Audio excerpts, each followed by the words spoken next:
Alright, here we go with our review of DuckTales, the video game. Now, one of the cool things is you can select whichever level you want to start with.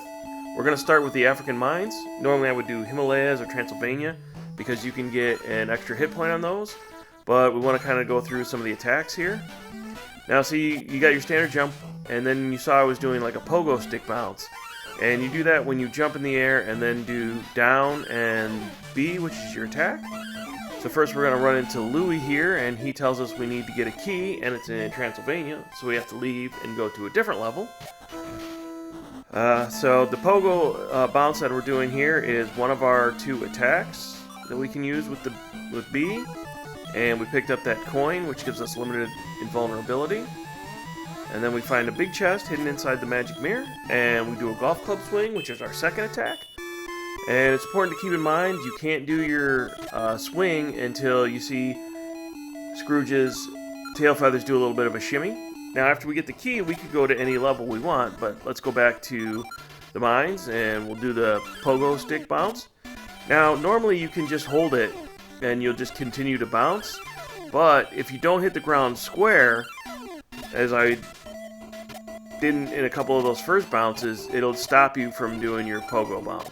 So we'll just bounce off this hidden chest we found. We just kind of wanted to check the top. Sometimes there's a little area up top where you can run around, and then we did a golf club swing and found the hidden gem in the coal box. Now sometimes the rocks aren't lined up, so we missed the bet with that one, so we gotta kind of be careful because we don't want to pogo bounce into them. We're gonna leave that treasure for the way back because this is a dead end. And it'll help clear out some of the bats, because that's a invulnerability coin. So, right there you can see I messed up my pogo bounce, and had I kept it clean and bounced directly into the little pit there, we would have taken out the slug without any problems. But we'll pick up the diamond from the coal box there. Now, when we go over here, we'll find Mrs. Beasley, and she's just throwing ice cream and birthday cakes at us, so we're able to get our hit points back that we lost. And then we check out this little hidden wall, and we find a little Scrooge McDuck doll, which gives us a free guy. And now we'll actually head back over here, and we're going to do the shortcut for this level.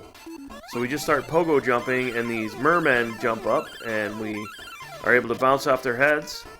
We get to a little coal box, get a nice little diamond, and bounce over. We find a giant treasure chest, and there's a ring inside. And this is one of the hidden treasures, which gives you lots of cash for your total.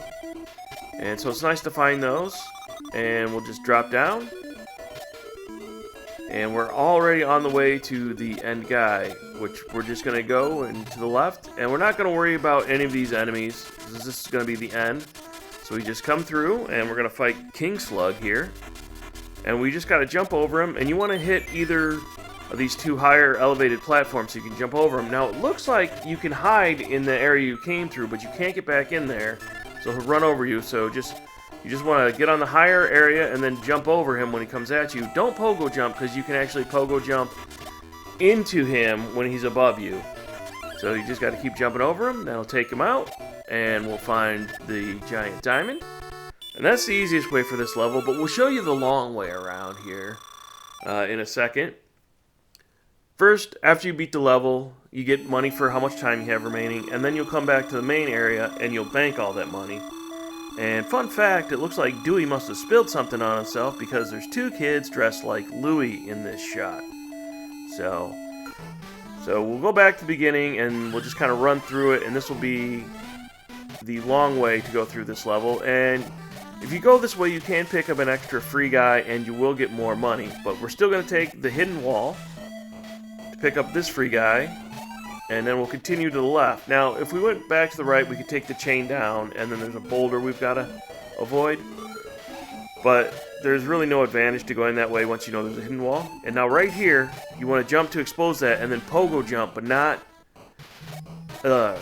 destroy that chest, because we need to unveil all the other chests so we can get up on top and get that second free guy. Now, the problem is, once you've exposed the chest, it's gone. So once you walk off screen, it'll disappear. So we couldn't get what was in there. It's just some diamonds. The free guy is way better. Now we can't make this jump. So it's important to pogo jump, and the merman will come up, and we're able to pogo off his head. Unfortunately, there's not one here, so you got to get to the edge of that one and then jump. Now here, sometimes you can hit that bat with the rock, but most of the times you can't. And it's best just to let him fall, and then he has like a little invulnerability kind of thing going on, so you got to make sure that you stay in your pogo jump to hit him. Now if you don't take the hit, normally you're in the middle of your jump and the bat will hit you and you'll fall straight down. And right here, this is the only spot in the game where all three of your nephews are together. Now you have to duck inside the braille card to get through these little areas, but don't stay ducked because you can't jump when you're ducked, and sometimes you'll get stuck in the cart, and that's it. You'll just fall down the pit. So we just want to pogo jump over that guy. And then, so this was a second run for this video because the first one had a little bit of a glitch. There's normally a treasure box there. When you hit that treasure box with the post that you golf club swing, it'll get stuck in the middle.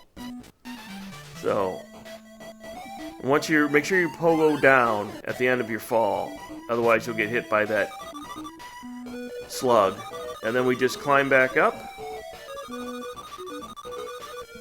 and we're right here at the end. So that's how you go the long way. We're going to show you how to do the other levels here coming up in some more videos, so stay tuned for that, and we will catch you later.